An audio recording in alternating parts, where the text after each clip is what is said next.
Demons remain in their life permanently. మరి శాశ్వతంగా దయ్యాలు వారి జీవితంలో నివసిస్తూ ఉన్నాయి. My experience in India is this. భారతదేశంలో నాకున్న అనుభవం ఇది. If I go to a church after I finish preaching, నేను ఒక సంఘానికి వెళ్ళి వాక్యం చెప్పడం ముగించిన తర్వాత the entire church need prayer. సంఘం అంతా కూడా ప్రార్థన కోరుకుంటుంది. Is it a sign that Jesus is there? మరి యేసు ప్రభువు అక్కడ ఉన్నాడని దానికి అది రుజువా? So nobody is free. చూడండి, ఎవరు కూడా మరి స్వతంత్రులుగా లేరు. Nobody is free. ఒక్కరు కూడా స్వతంత్రులుగా లేరు. Every single person have a problem. మరి ప్రతి వ్యక్తికి కూడా ఏదో ఒక సమస్య ఉండనే ఉంది. Jesus is not in the church. దేవుడు యేసు ప్రభువు వారి సంఘంలో లేరు. Because they are preaching another thing. ఎందుకంటే వారు వేరే సంగతులు బోధిస్తున్నారు కనుక. They are not preaching abstinence from sin. మరి ఆయన పాపము గురించి, మరి పాపం నుంచి ఏంటి విడుదల పొందాలో ఆ సంగతి వారు బోధించడం లేదు. I used to have one pastor in Nigeria. Nigeria దేశంలో ఒక దైవజనుడు నాకు తెలుసు. He is calling me his father in the Lord. మరి ఆయన ఏమని పిలుస్తాడంటే దేవుడిలో నాకు ఇవ్వబడిన తండ్రి అని నన్ను అంటాడు. I stopped him. నేను ఆపేశాను. You know why? ఎందుకు ఆపేశాను తెలుసా? He is not preaching the true word of God. ఎందుకంటే అతను దేవుని సత్యానుసారమైన వాక్యాన్ని బోధించడం లేదు కనుక. He is doing miracle with water. చూడండి, నీళ్ళతో అనేకమైన అద్భుతాలు చేస్తూ ఉన్నాడు. He is doing miracle with oil. మరి నూనెతో అద్భుతాలు చేస్తూ ఉన్నాడు. He is doing miracle with handkerchief. మరి చేతి రుమాలతో అద్భుతాలు చేస్తూ ఉన్నాడు. If I am your father, you will not be doing those things. నేను నిజంగా నీకు ఆత్మీయ తండ్రి అయితే నీవు అటువంటి పనులు చేయకూడదు కదా. But I asked him a question. నేను అతను ఒక ప్రశ్న అడిగాను. Who called you? ఎవరు నిన్ను పిలిచారు? He said it is God. ఆయన అన్నాడు, దేవుడే నన్ను పిలిచాడని. When God called you, what contract did he give to you? ఎప్పుడైతే దేవుడు నిన్ను పిలిచాడో ఎటువంటి పని నీతో దేవుడు నిర్ణయించాడు? Every company in this world, ఈ లోకంలో ఉన్న ప్రతి కంపెనీ కూడా, every organization in this world, మరి ప్రతి పరిశ్రమ కూడా, if they hire somebody, ఎవరైనా కూడా వారు ఉద్యోగంలో తీసుకున్నప్పుడు they give a contract. వారికి పని నిమిత్తమైన ఒక This contract have terms and conditions. చూడండి, ఆ యొక్క పనిలో నియమ నిబంధనలు అనేవి ఉంటాయి. The time you will resume, నీవు ఆ ఉద్యోగాన్ని ఉపసంహరించుకున్నప్పుడు, the time you will close, నీవు దాన్ని ముగించినప్పుడు, the time you will go on break, చూడండి, ఎప్పుడు ఆరంభిస్తావు, ఎప్పుడు ముగిస్తావు, ఎప్పుడు విరామం తీసుకుంటావు అనే సందర్భం. what you will be doing on duty. మరి ఉద్యోగంలో ఉన్నప్పుడు ఎటువంటి పని నువ్వు చేయాలి? Things you should not do on duty. మరి ఉద్యోగంలో ఉన్నప్పుడు నువ్వు ఎటువంటి పనులు చేయకూడదు. That is what it is. ఆ నియమ నిబంధనలు ఆ యొక్క దాంట్లో ఉంటాయి. So when you were called, what did God tell you? You will be preaching for Him. కాబట్టి దేవుడు నిన్ను పిలిచినప్పుడు దేని గురించి నువ్వు బోధించాలని దేవుడు నీకు తెలియజేశాడు. He was looking at me. ఆ రీతిగా అడిగినప్పుడు ఆ వ్యక్తి నా వైపు చూస్తూ ఉన్నాడు. I gave him Matthew chapter 28 verse 19 and 20. ఆ వ్యక్తికి మత్తయి సువార్త 28వ అధ్యాయం 19, 20 వచనాలు నేను అతనికి చెప్పాను. That is the call for every preacher. చూడండి, ప్రతి మరి బోధకుడికి దేవుడు ఇచ్చిన పిలుపు అది. If another voice call you and tell you anything different from that scripture, it is not from God. మరి ఏ స్వరమైనా కూడా దేవుని వాక్యం కాకుండా ఏదైనా వేరే సంగతులు బోధించినట్లయితే అది దేవుడితో వచ్చినంత మాత్రం కాదు. He said, go ye into the world. ఆ వాక్యం చెప్తుంది, మనం సమస్త లోకానికి వెళ్ళి Preach the gospel. దేవుని యొక్క సువార్తను తెలియజేయాలి. That is evangelism. అదే సువార్తీకరణ అంటే. If they accept me, నీవు నన్ను అంగీకరించినట్లయితే baptize them. మరి అంగీకరించిన వారికి బాప్తిజం ఇవ్వండి. In the name of the Father, మరి తండ్రి అయిన దేవుడి పేరట, and of the Son, కుమారుడైన యేసు పేరట, and of the Holy Spirit. పరిశుద్ధాత్మ పేరట. When they come to the church, ఎప్పుడైతే వారు సంఘానికి వస్తారో teach them to observe all things. మరి సంఘంలో ఉన్నవన్నీ వారు స్వీకరించినట్లుగా వారికి బోధించండి. Every single thing I've commanded you in the Bible. దేవుని వాక్యములో నేను ఏ ఆజ్ఞలైతే ఇచ్చి ఉన్నానో ఆ ఆజ్ఞలన్నీ కూడా నేను బోధించాలి. Today, ఈ దినం you have some pastors. ఇక్కడ కొంతమంది సేవకులు ఉన్నారు. I am called to be a deliverance pastor. కొంతమంది అంటారు, నేను మరి విడుదల చేయగలిగిన దైవజనుడిని అని. I am called to preach faith. నేను విశ్వాసాన్ని బోధించడానికి ఉన్నాను. God has called me to preach grace. దేవుడు నన్ను కృప గురించి బోధించడానికి పిలిచాడు. I am apostle. నేను అపోస్తలుడను. I am evangelical. నేను సువార్థికుడును. I am whatever name they call themselves. చూడండి, వారికి వారు ఏ పేరు పెట్టుకొని పిలుచుకున్నా కూడా I am Pentecostal. కొంతమంది అంటారు నేను పెంతెకోస్తేకి చెందిన వాడిని. There is no such calling. అటువంటి మరి వ్యత్యాసమైన పిలుపులు అనేటివి ఉండవు. No such calling. మరి అటువంటి పిలుపులు ఉండవు. There is not one scripture here that says, I sent you as an apostle. చూడండి, ఈ యొక్క పరిశుద్ధ గ్రంథంలో నిన్ను అపోస్తలుడిగా పంపినానని మరి దాని గురించి తెలియజేసే ఒక్క వాక్యం కూడా బైబిల్లో లేదు. There is no one scripture say, I called you to be Pentecostal. నీవు పెంతెకోస్తలుగా ఉండడానికి నిన్ను పిలిచానని చెప్పబడే వాక్యము ఈ పరిశుద్ధ గ్రంథంలో ఒక్కటి కూడా లేదు. We created everything for ourselves మనం మన నిమిత్తమై ఇటువంటివన్నీ కూడా మనమే తయారు చేసుకున్నాం.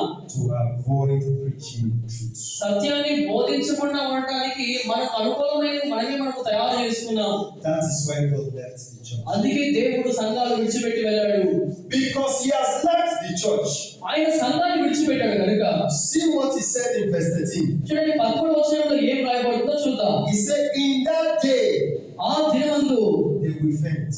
మరి సొమ్మసిల్లుతారు. It means no message to keep them alive.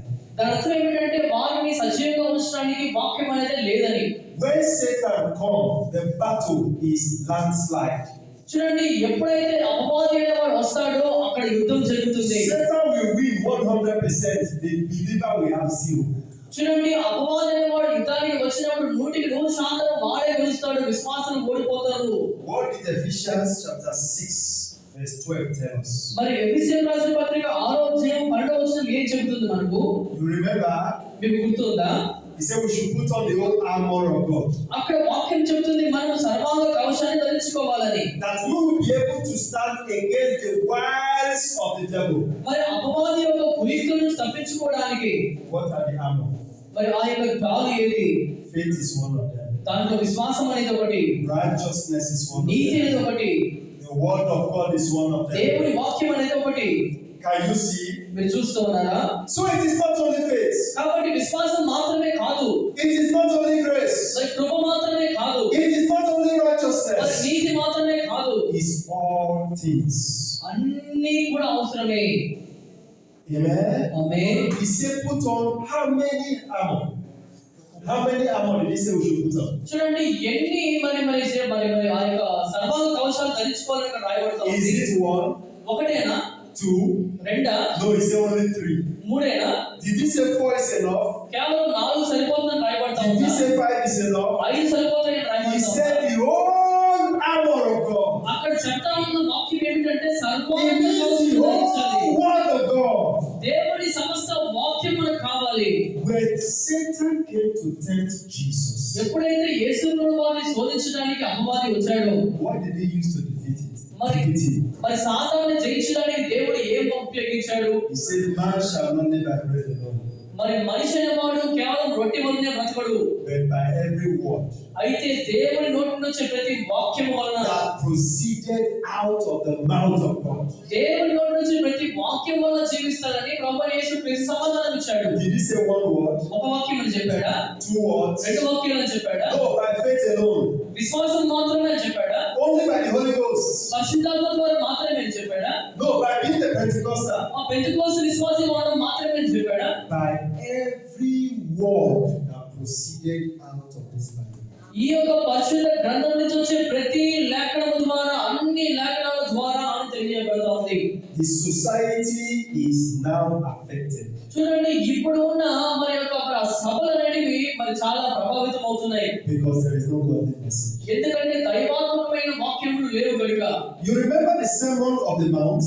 మరి మరి కొండపైన దేవుడు చెప్పిన మరి వాక్యం Matthew chapter 5, మత్తయి సువార్త 5వ అధ్యాయం, Matthew chapter 6, మత్తయి సువార్త 6వ అధ్యాయం, Matthew chapter 7. మత్తయి సువార్త 7వ అధ్యాయం.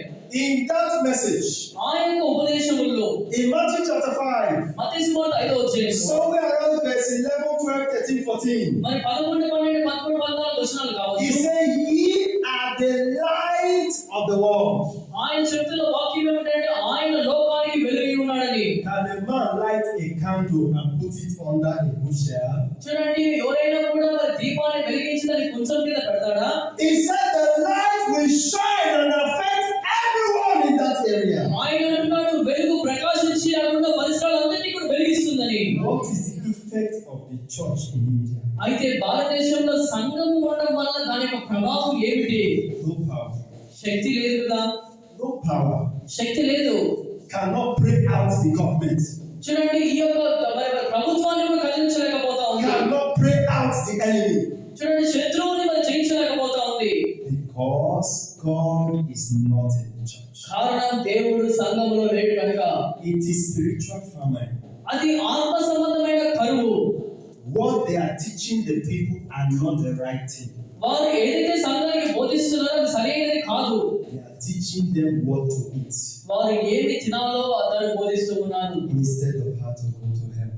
అయితే పరలోకానికి ఏ రీతిగా వెళ్ళగలమనే సంగతిని వారు చెప్పడం He లేదు. said, "You are the salt of the world." ఆయన అంటాడు, నీవు లోకానికి ఉప్పై ఉన్నావని. He said, "If your salt have lost its savor," he said, "how will the world be salted?" దేవుడు చెబుతున్నాడు, నీవు ఉప్పైన నీవు నీ సారాన్ని కోల్పోతే, సారాన్ని కోల్పోయిన నీవు నీ ఉప్పుని లోకానికి ఉపయోగంగా ఉంచగలుగుతావని. Which correction have the church brought to the society that the Hindus copied? చూడండి, మన సంఘము లోకానికి ఎటువంటి ఒక మాదిరిని చూపిస్తా ఉంది. వారు మనం చూసి నడుచుకునే రీతిగా ఎటువంటి మాదిరిని మనం చూపించగలుగుతున్నాం. Instead, the church copied from them. అయితే జరుగుతున్నది ఏమిటంటే సంఘమే లోకాన్ని చూసి నేర్చుకుంటా ఉంది. Because the saltiness of the Christian is gone. ఎందుకంటే క్రైస్తవుల్లో ఉన్న ఆ యొక్క సారవంతమైన ఉప్పులో ఉన్న సారం అనేది అది కోల్పోయింది కనుక. This is because they are not interested in God. ఎందుకంటే వారికి దేవుడి పట్ల ఆసక్తి లేదు. The people struggle in sin, వారు పాపంలో శ్రమ పడుతున్నారు. yet they are in the church. అయినప్పటికీ వారు సంఘంలో ఉన్నారు. The power of God is not there to deliver them. మరి వారిని విడుదల చేయడానికి దేవుడి శక్తి అనేది సంఘంలో లేదు. Psalm 42, కీర్తనలు 42వ అధ్యాయం verse 1 to 4. 1 నుంచి 4 వచనాలు. Psalm 42, కీర్తనలు 42వ అధ్యాయం verse 1 to 4. 1 నుంచి 4 వచనాలు. You can read if you want. దుప్పి నీటి వాగుల కొరకు ఆశపడినట్లు దేవా, నీ కొరకు నా ప్రాణం ఆశపడుచున్నది. నా ప్రాణము దేవుని కొరకు తృష్ణపడుచున్నది. జీవముల దేవుని కొరకు తృష్ణపడుచున్నది. దేవుని సన్నిధిని నేను ఎప్పుడు వచ్చేదను, ఆయన సన్నిధిని నేను ఎప్పుడు కనబడదను. నీ దేవుడు ఏమైనది, వారు నిత్యము నాతో అనుచుండగా రాత్రి పగలు నా కన్నీళ్లు నాకు అన్నపానములయ్యను. జన సమూహంతో పండుగ చేయుచున్న సమూహంతో నేను వెళ్ళిన సంగతిని సంతోషము కలిగి స్తోత్రములు చెల్లించుచు నేను దేవుని మందిరమునకు వారిని నడిపించిన సంగతిని జ్ఞాపకం చేసుకొనగా నా ప్రాణము నాలో కరిగిపోచున్నది. See the psalmist crying after God. చూడండి, దైవజనుడు ఏ రీతిగా దేవుని కొరకు అంగలారుస్తున్నాడో మనం చూస్తూ ఉన్నాం. He said, "As the heart panted over the water brooks, so panted my soul over the word of God." దుప్పి నీటి వాగుల కొరకు ఆశపడినట్లు దేవా, నీ కొరకు నా ప్రాణం ఆశపడతా ఉందని దైవజనుడు మాట్లాడుతున్నాడు. He said, "My tears have been meat to me day and night. I've been crying day and night because I want you to come to me." దేవా, నీవు నా వద్దకు రావాలని రాత్రి పగలు నేను కన్నీరు విడుస్తున్నా. నా కన్నీరు నాకు అన్నపానములు అయిపోయాయని దేవుడు చెప్తూ ఉన్నాడు. I keep on asking, where is thy God? మరి నేను మళ్ళీ అడుగుతున్నా, నా దేవుడు ఎక్కడ ఉన్నాడు? Where is God? దేవుడు ఎక్కడ? Where is God? దేవుడు ఎక్కడ? I came to India, I saw something that surprised me. నేను భారతదేశానికి వచ్చినప్పుడు నన్ను ఆశ్చర్యపరిచే సంగతి ఒకటి నేను చూశాను. Let us pray. ప్రార్థన చేసుకుందాం. Everybody will close their mouth. ప్రార్థన చేసుకుందాం అని అందరూ కూడా నోరు మూసుకుంటారు. Only pastor will pray. కేవలం పాస్టర్ మాత్రమే ప్రార్థన చేస్తాడు. At the end of the meeting, everybody will go home. ఆ తర్వాత ఆ సభ ముగించబడిన తర్వాత అందరూ ఇంటికి వెళ్ళిపోతారు. And you say you came to meet God. నీవు అనుకుంటావు నేను దేవుడిని కలుసుకోవడానికి దేవుని మందిరానికి వచ్చాను. I hear things like hallelujah, amen, hallelujah, amen, hallelujah, amen, amen, hallelujah, praise the Lord, hallelujah, amen, pray. That is not prayer. చూడండి, ప్రార్థన చేద్దామంటే హల్లెలూయా ఆమేన్ ఆమేన్ హల్లెలూయా హల్లెలూయా ఆమేన్ చెప్తారు. You are only confirming the prayer the pastor is praying for himself. మరి దైవజనుడు తనంత తానే తన కోసం చేసుకున్న ప్రార్థనను ఏకీవిస్తున్నాడు అంతే. Let us pray that God will protect us. దేవుడు మనల్ని కాపాడాలని ప్రార్థన చేసుకుందాం అని చెప్పి And then the pastor start praying. అప్పుడు కూడా పాస్టర్ మాత్రమే ప్రార్థన చేస్తాడు. Oh God, protect me. ఆయన అంటాడు, దేవా నన్ను కాపాడు. Oh God, build an edge of fire around me. ఓ దేవా నా చుట్టూ అగ్ని కంచె కట్టు. You are there saying amen. So shall it be for you. అప్పుడు నువ్వు అంటావు ఆమె అంటావు అంతే. Amen. So shall it be for you. ఆమె నా కార్యం జరుగుగాక అంటావు. You did not pray for yourself. అయితే నీ కొరకు నీవు ప్రార్థన చేసుకోలేదు కదా. Amen. Amen. Amen. Amen. You see that the church have deviated from God. చూడండి, దేవుని సంఘంలో ఉన్న వారు దేవునికి దూరం అయిపోయారని మనకు తెలుస్తూ ఉందా? May God help us in Jesus' name. యేసు నామములో దేవుడు మనకు సహాయం చేయను గాక.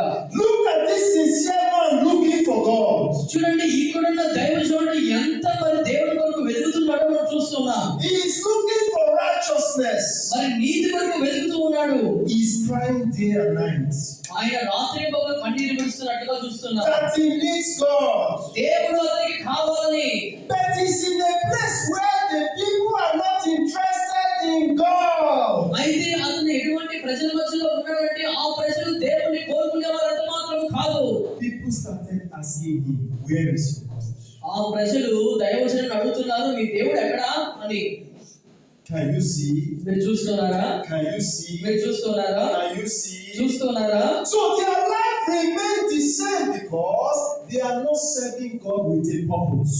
మరి వారి జీవితాలు మారకుండా అట్లే ఉన్నాయి. కారణం ఏమిటంటే ఒక ఉద్దేశపూర్వకంగా వారు దేవుని వెతకడం లేదు కనుక. They have asked God to lead in many areas of their life. వారి జీవితంలో అనేకమైన విషయాలు విడుదల వారికి కోరుతూ ఉంటారు దేవుడి నుంచి. This is a serious matter. అయితే చాలా కఠినమైన సంగతి. If I want to know whether you are a Christian, what will I ask you? చూడండి, ఒకవేళ మీరు క్రైస్తవుడా కాదని తెలుసుకోవాలనుకుందాం, అప్పుడు నేను మిమ్మల్ని ఏమనగాలి? When did you give your life to Christ? నేను ఏమనగాలంటే, మీరు క్రీస్తుకు మీ జీవితాన్ని ఎప్పుడు ఇచ్చారు అని. They will say 1982. నీవు చెప్తావు 1982లో నేను క్రీస్తుకు నా జీవితాన్ని ఇచ్చానని. Good. Do we understand the meaning of the word give? చూడండి, ఇవ్వడం అనే పదానికి మీకు అర్థం ఏమిటో తెలుసా? If you give your life to Christ, it means he now owns it. చూడండి, మన జీవితాన్ని మనం దేవుడికి ఇచ్చామని దాని అర్థం ఏమిటంటే దేవుడు తన పైన మన ఆ జీవితం పైన అధికారం ఇవ్వడాని. Which means everything that happened to their lives, he controls it. మరి దాని అర్థం ఏమిటంటే ఆ వ్యక్తి జీవితంలో ఏమి జరుగుతున్నా అది దేవుడి చేత నియంత్రించబడతా ఉందని. He came to give me water. చూడండి, ఉదాహరణకు నాకు నీళ్ళు ఇచ్చాడు అనుకుందాం. Is the water still his own? ఇప్పుడు ఆ నీళ్ళు నాదే, నా సొంతమేనా? Is he the one to tell me how to drink this water? చూడండి, ఈ నీళ్ళు ఏ రీతిగా తాగాలని ఆయన చెప్తాడా? Is he the one to tell me when to drink this water? ఎప్పుడు తాగాలని సంగతి కూడా ఆయన చెప్తాడా? It is not my own. అయితే ఇప్పుడు అది నాది కదా. I am the one to say when I will drink it, కాబట్టి ఇది నాది కనుక ఎప్పుడు తాగాలో నేను నిర్ణయించుకుంటాను. when I will not drink it. ఎప్పుడు తాగకూడదో నాకే తెలుస్తుంది. So if this life belongs to God, కాబట్టి ఈ జీవితం దేవుడికి చెందినదైతే it should be controlled by the Bible. ఆ యొక్క జీవితం అనేది దేవుడి వాక్యము చేత Because the నియంత్రించబడాలి. Bible is God. ఎందుకంటే అది దేవుడిది కనుక. Hallelujah. Hallelujah. Hallelujah. Hallelujah. Hallelujah. Hallelujah. But why did you take it back? అయితే నీ జీవితాన్ని ఎందుకు వెలికి తీసుకున్నావు దేవుడి నుంచి? After giving your life to Christ, you took it back from Christ. క్రీస్తు నీ జీవితాన్ని ఇచ్చిన తర్వాత నీవు తిరిగి నీ జీవితాన్ని క్రీస్తు నుంచి వెలికి తీసుకున్నావు. Because you are not allowing him to control it. ఎందుకంటే దేవుడు నీ జీవితాన్ని నియంత్రించడానికి అనుమతించడం లేదు కనుక. You are committing the sin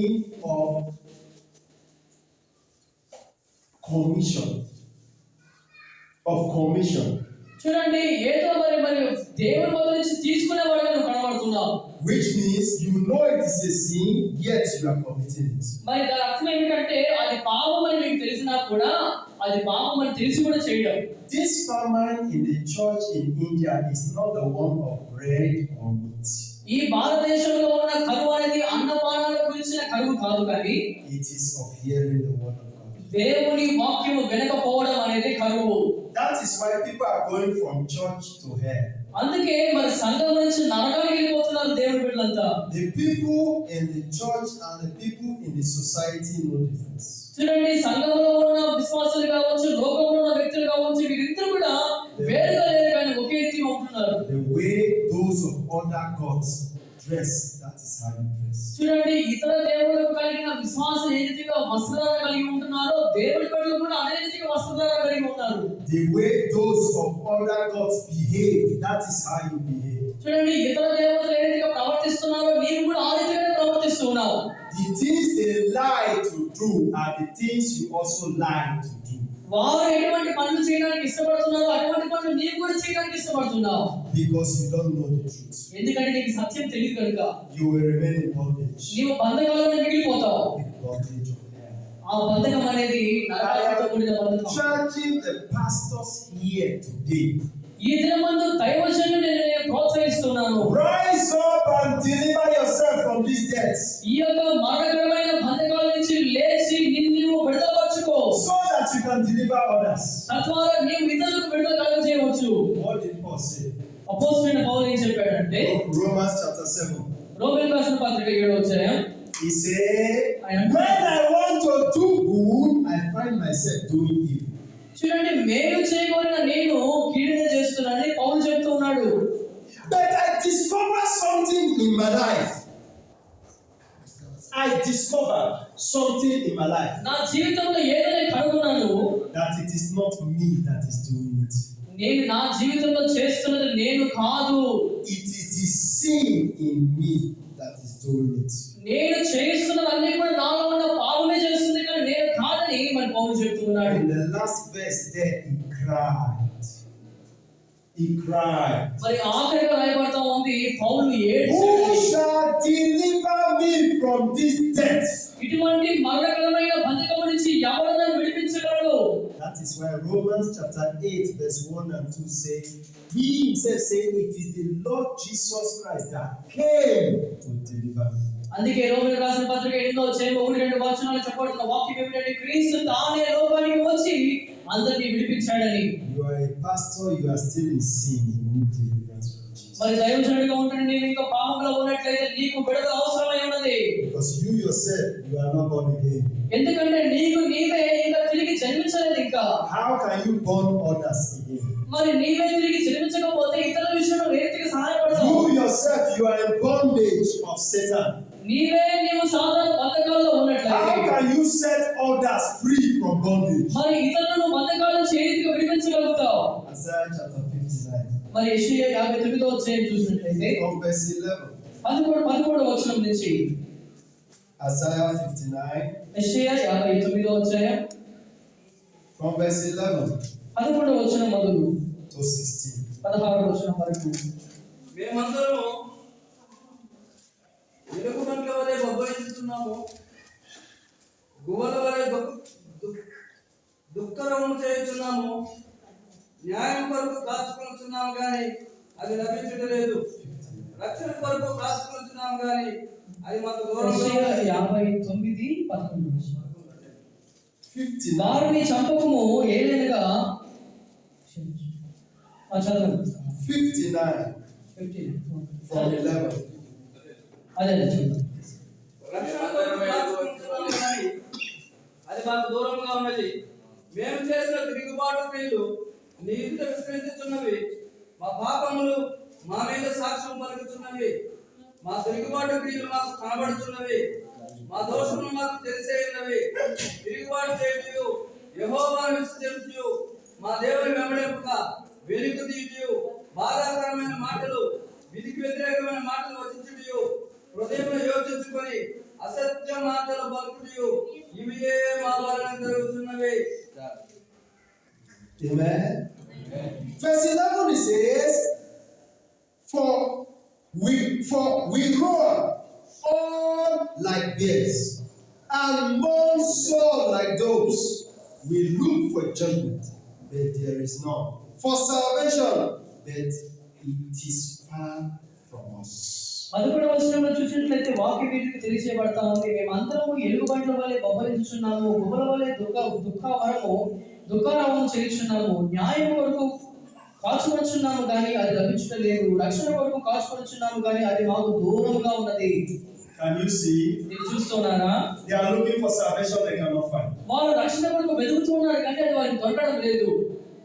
They are looking for judgment, they cannot find. చూడండి, న్యాయం కొరకు వారు వెతుకుతున్నారు కానీ అది వారికి లభించడం లేదు. He said, For our transgression are multiplied before thee, and our sins testify against us. For our transgression are with us, and as for our iniquity, we know them. చూడండి 12వ వచనంలో వాక్యం ఈ రీతిగా చెప్తా ఉంది, మేము చేసిన తిరుగుబాటు క్రియలు నీ ఎదుట విస్తరించి ఉన్నవి, మా పాపములు మా మీద సాక్ష్యము పలుకుచున్నవి, మా తిరుగుబాటు క్రియలు మాకు కనపడుచున్నవి, మా దోషములు మాకు తెలిసే ఉన్నవి. You can imagine somebody saying, I know my sin, but I will not repent. చూడండి, మనం ఒకసారి ఊహించుకున్నట్లయితే నా పాపములు నాకు తెలుసు కానీ నేను పశ్చాత్తాపడడం లేదు ఎవరైనా చెప్పినట్లయితే, Is that not what is happening in the church in India? మరి భారతదేశంలో సంఘంలో ఈ రీతిగా జరగడం లేదా?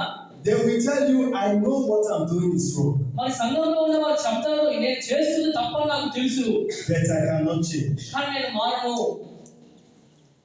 I know my sin.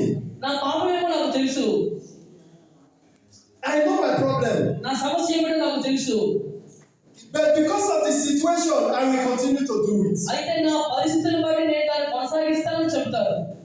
Can you see? మీరు చూస్తున్నారా? Look at verse 13. 13వ వచనాన్ని మనం చూద్దాం. In transgressing and lying against the Lord and departing away from God, speaking oppression and revolt, conceiving and uttering from the heart words of falsehood. తిరుగుబాటు చేయుటయు, యెహోవాను విసర్జించుటయు, మా దేవుని వెంబడింపక వెనుక తీయుటయు, బాధకరమైన మాటలు, విధికి వ్యతిరేకమైన మాటలు వచించుటయు, హృదయమున యోచించుకొని అసత్య మాటలు పలుకుటయు. Can you see? చూస్తూ ఉన్నారా? Deliverance is far. చూడండి, విడుదల అనేది చాలా దూరంగా ఉంది. If you want to take God seriously, మరి దేవుని నువ్వు చాలా నిశ్చయంగా తీసుకోవాలంటే, but they don't want you to do it. అయితే వారు దాన్ని అనుసరించడానికి మాత్రం ఒప్పుకోవడం They లేదు. will ask you why. ఎందుకు అడుగుతారు? Now, if you go back to your church ఇప్పుడు మీ సంఘానికి మీరు వెళ్ళినట్లయితే, and say, I've seen the truth, నేను సత్యాన్ని చూసి ఉన్నానని చెప్పినప్పుడు, let us do it like this, let us do it like this from today. ఈ దినం మొదలుకొని ఈ రీతిగా చేద్దాం, ఈ రీతిగా చేద్దాం అని They చెప్పినట్లయితే, will ask you why. వారు అడుగుతారు ఎందుకు They చేయాలి? will report you to Pastors Association. మరి పాస్టర్స్ అసోసియేషన్ కి నీ పైన ఫిర్యాదు ఇస్తారు. Pastors Association will say, if this is how you want to do, you will not be with us again. అప్పుడు వారి యొక్క కమిటీ వారు ఏం చెప్తారంటే, నువ్వు ఈ రీతిగా చేయాలనుకుంటున్నావా, అయితే నువ్వు ఈ సభలో ఉండకూడదని. Why will Pastors Association drag you away? నిజంగా ఎందుకు ఆ పాస్టర్స్ అసోసియేషన్ బయటకు పంపిస్తుందంటే, Because you will expose them. ఎందుకంటే నీవు వారిని బహిర్గతం చేస్తావు కనుక, Because you will disgrace them. ఎందుకంటే వారిని నువ్వు దుఃఖపరుస్తావు కనుక, They don't want to get out of darkness. ఎందుకంటే వారు అంధకారం నుంచి బయటికి రావడానికి వారికి ఇష్టం And లేదు they కనుక, don't want you to come to light. వారు వెలుగులోనికి రావడం వారికి ఇష్టం లేదు కనుక, They will ask you why. వారు అడుగుతారు ఎందుకు చేయాలా. Amen. Amen. You know salvation is personal. చూడండి, మరి రక్షణ అనేది వ్యక్తిగతమైన సంగతి మీకు తెలుసు కదా. What did the Bible say about working on salvation? చూడండి, రక్షణ గురించి వాక్యం ఏం చెప్తా ఉంది? He said, work out your own salvation. వాక్యం చెబుతా ఉంది నీ యొక్క సొంత రక్షణను సంపాదించుకోవాలి. నీ సొంత వ్యక్తిగతమైనది అది. With what? దేంతో పొందుకోవాలి? With pastor association. మరి మాస్టర్ అసోసియేషన్ లో పొందుకుంటావా రక్షణ? With other churches. మిగతా సంఘాలతో నువ్వు పొందుకుంటావా? Work out your own salvation. నీ వ్యక్తిగతమైన రక్షణ With the community people. మరి ఆ సభలో ఉన్న వారితో కలిసి He పొందుకుంటావా? said, fear God when you work out this salvation. నీ రక్షణను సంపాదించుకోవాలంటే దేవునికి భయపడు. Tremble at the word of God when you hear what He wants you to do. దేవుడు నిన్ను ఏమైనా చేయమని చెప్పినప్పుడు ఆ వాక్యాన్ని విని దానికి నీవు వణికి భయపడాలని వాక్యం చెబుతా ఉంది. Salvation is personal. కాబట్టి రక్షణ అనేది వ్యక్తిగతమైనది. On that day, they will not say, Indian churches, line up here. ఆ దినం వచ్చినప్పుడు భారతదేశానికి చెందిన సంఘాలన్నీ కూడా ఈ లైన్ లో నడవని చెప్పరు. They will call your name, వారు నీ పేరు చెప్తారు, your father's name, నీ తండ్రి పేరు చెప్తారు, your village name. నీ పల్లి పేరు చెప్తారు. You don't need to answer. నువ్వు ఏం సమాధానం చెప్పనవసరం లేదు. You will appear for judgment. అప్పుడు నీవు న్యాయ తీర్పుకు నువ్వు హాజరవుతావు. You cannot dodge it. You cannot dodge. You cannot hide. నువ్వు దాక్కుకోలేవు దాని నుంచి. You cannot run away. దాని నుంచి నువ్వు పారిపోలేవు. You cannot say, I will come later. నేను తర్వాత వస్తాను నువ్వు చెప్పలేవు. You must come for judgment. నీవు న్యాయ తీర్పుకి రావాలి. And you will be asked on that day. అప్పుడు ఆ దినాన్ని నిన్ను ప్రశ్నిస్తారు. How did you work out your own salvation? నీ వ్యక్తిగతమైన రక్షణను ఏ రీతిగా సంపాదించుకున్నామని ఆ తీర్పులను అడుగుతారు. God, my family say if I don't remove earring, they will send me out of the house. అప్పుడు నువ్వు అంటావు మరి తల నీకుంటా అయ్యా నేను మరి మా ఇంట్లో వాళ్ళు చెప్పారు మరి నా ఆభరణాలు తీసుకువెళ్ళిపోతే ఇంట్లో కూడా పంపించేస్తామన్నారు. God, I'm sorry, the company I'm working, everybody was lying, so I just joined them to lie small. లేకపోతే నా కంపెనీలో ఉన్న వాళ్ళందరూ అబద్ధాలు చెప్తున్నారు కనుక నేను కూడా మాత్రమే అబద్ధాలు చెప్పానని చెప్పాను. You think God will accept it? అటువంటివి చెప్తే దేవుడు ఒప్పుకుంటాడా? Praise God. దేవునికి స్తోత్రాలు. I went to his church. నేను ఒక సంఘానికి వెళ్ళాను. I gave them a scripture. వారికి వాక్యం చెప్పాను. Ecclesiastes chapter 12, verse 13 and 14. మరి ప్రసంగి 12వ అధ్యాయం 12-13 వచనాలు. Read it and see what the Lord is telling you. మరి దేవుడు ఏం చెబుతున్నాడో ఆ వాక్యం చదివి చూద్దాం. Ecclesiastes chapter 12, ప్రసంగి 12వ అధ్యాయం verse 13 13వ వచనం and verse 14. 14వ వచనం. Let us hear the conclusion of the matter. మరి ఈ సంగతి గురించిన ముగింపు ఏమిటో మనం చూద్దాం. Fear God దేవునికి భయపడు and do his commandments. దేవుని యందు భయభక్తులు కలిగి ఉండి ఆయన కట్టడలను అనుసరించాలని రాయబడతా ఉంది. This is the whole duty of a man. ఇది మానవ కోటికి విధిగా ఇవ్వబడింది. Before God, do you know your duty? కాబట్టి దేవుని ముందు నీ విధి ఏమిటో Is to తెలుసా? fear him, number one. మొట్టమొదటి విధి ఏమిటంటే దేవునికి భయపడటం. Is to do all his commandments, number two. రెండవది ఏమిటంటే ఆయన ఇచ్చిన కట్టడలన్నీ కూడా అనుసరించడం. Is your own duty. అది మీకు ఇవ్వబడిన మరి నిత్యమైన విధి. Why did he say so? ఎందుకు ఆ మాట దేవుడు చెప్పాడంటే Look at verse 13. 13వ వచనం చూసినట్లయితే Because judgment is coming. ఎందుకంటే న్యాయ తీర్పు అనేది రాబోతా ఉంది. He says, shall judge everything you do. మరి నీవు చేసిన ప్రతి పనిని కూడా దేవుడు తీర్పులోనికి తీసుకొని వస్తాడు. Whether it be good, అది మంచిదైనా కూడా whether it be bad. చెడ్డదైనా కూడా. Amen. Amen. Amen. Amen. Because the church left God in India. ఎందుకంటే సంఘము దేవుణ్ణి విడిచిపెట్టింది భారతదేశంలో కనుక He decided to deal with the church by himself. కాబట్టి దేవుడు తనంతట తానే సంఘాల గురించి ఆయన మరి కార్యాలు చేయబోతున్నాడు. He has dealt with India by spiritual fire. మరి ఆత్మ సంబంధమైన కరువును ఇచ్చి దేవుడు మరి ప్రతిఫలముగా ఈ సంఘాన్ని But he has come back now to save you. అయితే ఇప్పుడు నేను రక్షించడానికి ఆ దేవుడు తిరిగి వచ్చి ఉన్నాడు. He is ready to deliver you. ఇప్పుడు నేను విడుదల చేయడానికి ఆయన సిద్ధంగా ఉన్నాడు. He is ready to set you free. నీకు నేను స్వతంత్రంగా చేయడానికి ఆయన సిద్ధంగా He ఉన్నాడు. is ready to bring you to the truth. నీవు సత్యంలోనికి రావడానికి ఆయన సిద్ధంగా ఉన్నాడు. So he has done two things. కాబట్టి రెండు పనులు దేవుడు చేసి ఉన్నాడు. Number one, మొట్టమొదటి he sent us. ఆయన మమ్మల్ని పంపించాడు మీ వద్దకి. Holiness Revival Movement. మరి హోలీనెస్ రివైవల్ మూవ్మెంట్ వారిని పంపించాడు మీ వద్దలోకి. To bring this truth to you. ఈ సత్యాన్ని మీకు అనుగ్రహించడానికి. To see if he can recover you. మరి తద్వారా నిన్ను విడిపించడానికి. Number two, రెండవది he has sent a revelation. ఒక ప్రత్యక్షత దేవుడు ఇచ్చి ఉన్నాడు. I wanted to play the revelation for you. మరి మీ నిమిత్తమై ఈ ప్రత్యక్షతను మీకు చూపించాలని కోరుకుంటున్నాను. But there is no light. అయితే మరి లైట్ లేదు కనుక This revelation was given in India. మరి భారతదేశంలోనే ఈ యొక్క ప్రత్యక్షత అనేది ఇవ్వబడి ఉంది. Can we do it? We will play the revelation for you. మీ కొరకై ఆ ప్రత్యక్షతను మేము The message ఆ వాక్యము of God దేవుని వాక్యము to India.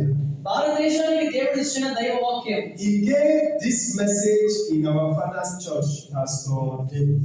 మరి దైవజనులు మరి డేవిడ్ గారి సంఘంలో ఉన్నప్పుడు దేవుడి యొక్క ప్రత్యక్షత In ఇచ్చి ఉన్నాడు. Madanapalli, మదనపల్లిలో ఉన్నప్పుడు ఈ యొక్క ప్రకటన ఇవ్వబడింది. he interpreted the message. You interpreted the message. Tell them, I interpreted the message. మరి ఆ ప్రత్యక్షతను నేను అనువాదం చేశాను. You will hear him. మీరు ఆ మాటను వినబోతున్నారు. You will see him. మీరు వాటిని చూస్తారు. He sent those two things. మరి రెండు సంగతులు దేవుడు పంపి ఉన్నాడు. He said persecution is coming. ఆయన అంటున్నాడు మరి శ్రమ రాబోతా ఉంది. That the cry you are crying now, you are just starting. చూడండి ఏ మొరనైతే మీరు ఇప్పుడు మొరపెడుతూ ఉన్నారో That he allowed it. దేవుడే దాన్ని అనుమతించి ఉన్నాడు. That this persecution, he wants to know who is for him and who is not for him. ఈ యొక్క శ్రమ ద్వారా నిజంగా దేవుని మనుషులు ఎవరు దేవునిలో లేని వారు ఎవరైనా తెలుసుకోవడానికి దేవుడే అనుమతించిన శ్రమ ఇది. He said after the persecution, ఆయన అంటున్నాడు ఈ యొక్క శ్రమకాలం ముగించబడిన తర్వాత He will bring revival. దేవుడు ఉజ్జీవాన్ని రగిలించబోతున్నాడు. By that time, many pastors must have gone. అయితే ఆ కాలం వచ్చేసరికి చాలా మంది దైవజనులు మరి వెళ్ళిపోతారు. So he has brought us to strengthen you, కాబట్టి మిమ్మల్ని బలపరచడానికి దేవుడు మిమ్మల్ని పంపి ఉన్నాడు. to teach you the truth that will cause you to stand this persecution. ఈ యొక్క శ్రమలో నువ్వు నిలబడడానికి సహాయపడే దేవుని యొక్క సత్యరూపమైన వాక్యాన్ని మీకు బోధించడానికి. Because many will die. ఎందుకంటే చాలా మంది మరణిస్తారు. We are just talking of law now, right? Law. We are talking of the law now. ఇప్పుడు ధర్మశాస్త్రం గురించి మనం మాట్లాడుతున్నాం కదా. Arrest is coming. చూడండి మరి బంధించబడడం అనేది వస్తుంది. Church burning is coming. చూడండి సంఘాలు కాల్చబడడం అనేది లేదంటే సంఘాన్ని It is happening in Nigeria already. మరి ఈ శ్రమలు నైజీరియా దేశంలో ఇదివరకే ఉన్నాయి. It's coming to India. మరి అదే తీర్పు భారతదేశంలో కూడా వస్తా So ఉంది. I want you to listen carefully to it. కాబట్టి మీరు అందరూ కూడా జాగ్రత్తగా దాన్ని వినాలని మనం చేస్తున్నాను. For you to know that it is time for you to call on God. మీరు దేవుని పిలవడానికి తగిన సమయం అని మీకు అర్థం అవడానికి మీరు జాగ్రత్తగా వినాలి. Accept His word ఈ వాక్యాన్ని స్వీకరించండి. and do His will. దేవుని చిత్తాన్ని చేయండి. Amen. Amen.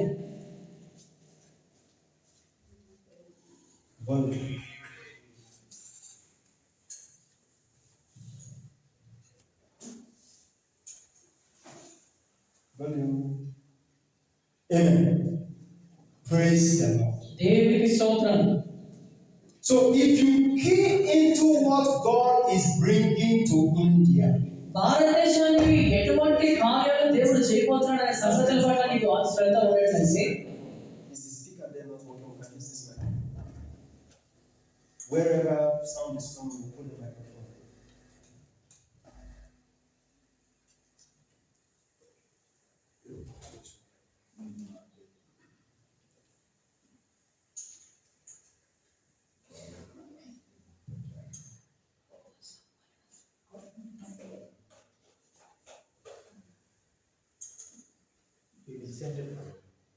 No, because I wanted them to comment on it. That was why I was pushing. But can you not get the sound from this thing there? If you can get the sound, we'll put the microphone. Okay.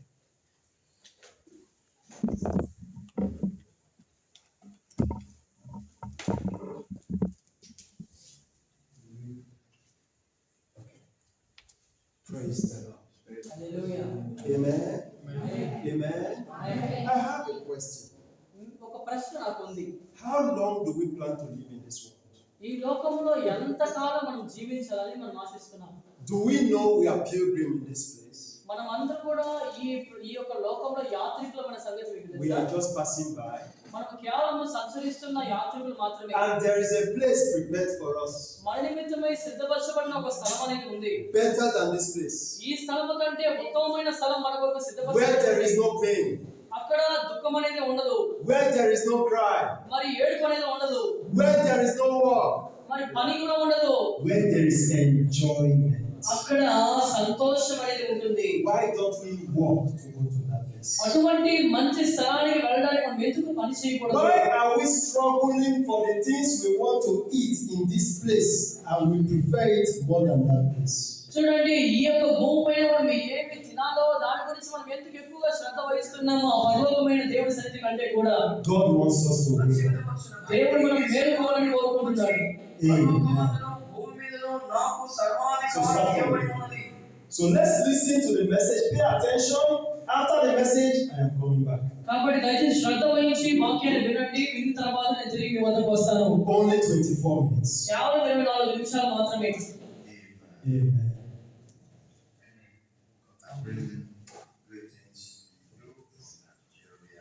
Nigeria దేశం నుండి యేసు ప్రభువు నామములో మీకు అందరికీ వందనాలు తెలియజేస్తున్నాను. I want you to know that God loves you. మిమ్మల్ని దేవుడు ప్రేమిస్తున్నాడనే సంగతి మీరు తెలుసుకోవాలి. He has given me a message for you. దేవుడు మీకు ఒక ఉపదేశాన్ని అనుగ్రహించి ఉన్నాడు. I want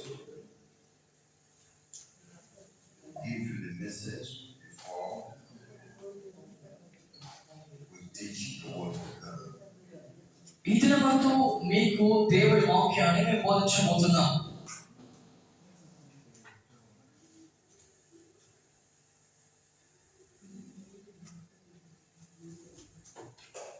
God wants me to tell you who are Christians following Him in India. భారతదేశంలో యేసు ప్రభువుని అనుసరిస్తున్న క్రైస్తవులు ఏ రీతిగా ఉన్నారో వారి గురించిన సంగతులు చెప్పమని దేవుడు నాకు బయలుపరుస్తూ ఉన్నాడు. That the government of India is planning great persecution against Christianity. క్రైస్తవుల పైన ఈ ప్రభుత్వం ఏదైతే ఉందో మరి అధికమైన శ్రమ క్రైస్తవులకు కలగజేయాలని ఆలోచనతో ఉంది. The government is going to promulgate laws that are against Christianity. ప్రభువులో ఉన్న క్రైస్తవ్యానికి వ్యతిరేకంగా ప్రభుత్వాలు మరి లేబోతున్నాయి. Even fellow Indians who are not Christians shall persecute the Christians. మరి తోటి భారతీయులైన వారు క్రైస్తవులని హింసించబోతున్నారు.